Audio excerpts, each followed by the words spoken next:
Hey guys, so dito tayo sa ilalim ng Pajero. And a little tip, magti-drain kasi sana tayo ng fuel. Dito tayo sa ilalim.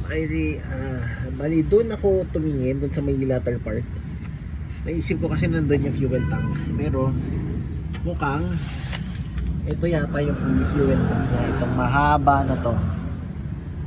Ha? So yan, no? Mukhang may drain bolt dito. So I will try kung dyan nga talaga yan. Kasi tama yun, nasa likod nga pala, no? Di ba parang yun yung lagayan ng upuan. So ito try natin. Mag-drain tayo ng fuel dito para lang ma-check natin kung yung fuel natin is malinis or hindi. Okay? So guys, yun nga. Tama nga tayo. Ito ay diesel. So dito yung fuel niya, check natin yung fuel kung madumi ba siya, gaano siya kadumi, etc. Kasi again, this Pajero na stock to ng ano. Oh yes.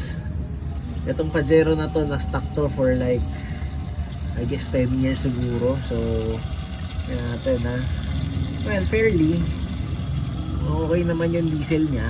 So syempre gusto natin dahil i-restore natin. Gusto natin maayos yung masakyan. So gagawin natin, magde-drain tayo ng diesel, gano'n man karami mag-drain dito, then papalitan natin.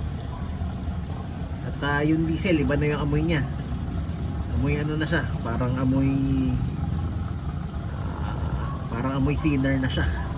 Hindi ko na maipaliwanag. So siguro it's safe to say na panis na tong diesel nito. Kailangan mapalitan natin siya. Okay, so balikan ko kayo mamaya.